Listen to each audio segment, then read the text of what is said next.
জানিয়ে দেব সর্বশেষ আপডেট বাংলা সংবাদ। শুরুতেই জানিয়ে দেব এবার ভারতের সেভেন সিস্টার্সের 60 কিলোমিটার চীনের দখলে, থাকছে বিস্তারিত প্রতিবেদনে। এরপর জানিয়ে দেব জামায়াতকে সুসংবাদ দিল আইআরআই, তবে কি জামায়াতকে ক্ষমতায় বসাতে চাচ্ছে যুক্তরাষ্ট্র, থাকছে বিস্তারিত প্রতিবেদনে। এবং সবশেষে জানিয়ে দেব আওয়ামী লীগ চুপচাপ বসে থাকবে না, জানালেন ডক্টর ইউনূস, থাকছে বিস্তারিত প্রতিবেদনে। এতক্ষণ শিরোনাম শুনছিলেন, এবার বিস্তারিত। ভারত ভূখণ্ডের 60 কিলোমিটার অভ্যন্তরে ঢুকে পড়েছে চীনা সেনা, এমনটাই দাবি করেছে অরুণাচলের বাসিন্দারা। স্থানীয়দের দাবি, অরুণাচলের অঞ্জ জেলায় নাকি চীনা সেনার ক্যাম্প দেখা গিয়েছে। এরপর থেকেই শুরু হয়েছে জল্পনা। স্থানীয়রা বলছেন, অঞ্জ জেলার কাপাপু এলাকায় চীনা ক্যাম্পের খোঁজ মিলেছে। ইন্ডিয়া টুডের একটি প্রতিবেদনেও দাবি করা হচ্ছে, সপ্তাহখানেক আগে থেকেই নাকি ওই অঞ্চলে ডেরা বেঁধেছে চীনা সেনা। ভারতীয় সেনার মালবাহকেরাও এমনটাই জানাচ্ছে। চীনা ক্যাম্পটি ম্যাকমোহন লাইন থেকে 60 কিলোমিটার দূরে হাদিগ্রা পাসের কাছে অবস্থিত। প্রসঙ্গত, এই অঞ্জ জেলার চাপালাগাম এলাকা থেকেই 2 বছর আগে নিখোঁজ হয়ে গিয়েছিলেন দুই ভাই। লাইন অফ অ্যাকচুয়াল কন্ট্রোলের অদূরেই এক গ্রামের বাসিন্দা ছিলেন তারা। চীন সীমান্তবর্তী অঞ্চলে ঔষধ গাছের খোঁজে হারিয়ে গিয়েছিলেন ওই দুইজন। স্থানীয়দের দাবি ছিল, চীনের পিপলস লিবারেশন আর্মি পিএলও এর হাতে বন্দী রয়েছেন তারা। ভারতীয় সেনার কাছে একাধিকবার নিখোঁজদের সম্পর্কে তথ্য চেয়ে যোগাযোগ করলে কোনো লাভ হয়নি। অঞ্জর বিধায়ক তথা রাজ্যের নারী ও শিশু উন্নয়ন মন্ত্রী দাসাংলু পুর সে সময় সংবাদ সংস্থাকে বলেছিলেন, চীন এখনও সরাসরি স্বীকার করেনি ওই দুই যুবক তাদের হেফাজতে রয়েছেন কিনা। তবে আমাকে বলা হয়েছে বেঁচে আছেন দুজনেই। যদিও অঞ্জতে চীনা অনুপ্রবেশ নিয়ে সে রাজ্যের কোনো মন্ত্রী এখনও কোনো মন্তব্য করেননি, সূত্র আনন্দবাজার পত্রিকা। ওয়াশিংটন ভিত্তিক ইন্টারন্যাশনাল রিপাবলিকান ইনস্টিটিউট আইআরআই এর একটি প্রতিনিধি দলের সাথে বাংলাদেশ জামায়াতে ইসলামীর 2 সদস্য বিশিষ্ট প্রতিনিধি দলের বৈঠক অনুষ্ঠিত হয়েছে।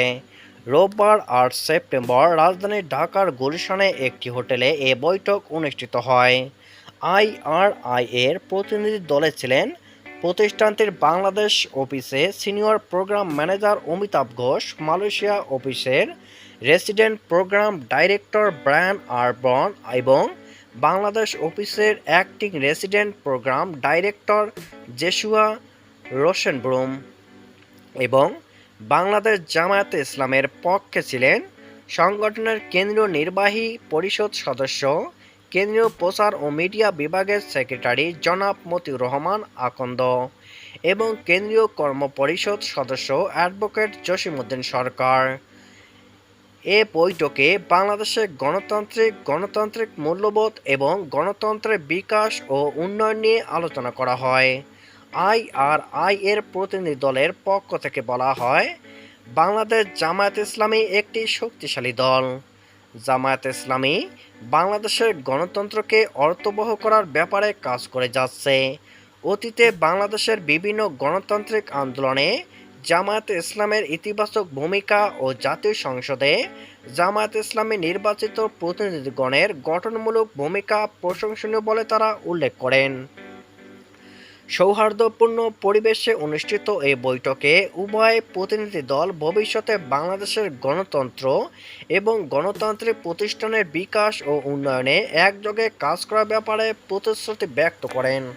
বৈষম্যবিরোধী আন্দোলনে ক্ষমতাচ্যুত আওয়ামী লীগ চুপচাপ বসে থাকবে না বলে মন্তব্য করেছেন অন্তর্বর্তী সরকারের প্রধান উপদেষ্টা মোহাম্মদ ইউনূস। তিনি বলেন, এতদিন চুপচাপ শুয়ে স্বপ্নের মধ্যে আনন্দ সহকারে লুটপাট করে যাচ্ছিল, তাদের স্বপ্ন শিক্ষার্থীরা ভেঙে দিয়েছে। তারা কি এখন চুপচাপ বসে থাকবে? মোটেই না, খুব চেষ্টা করবে তোমাদের দুঃস্বপ্নের মধ্যে লুকিয়ে দেওয়ার জন্য। তারা চেষ্টা ত্রুটি করবে না।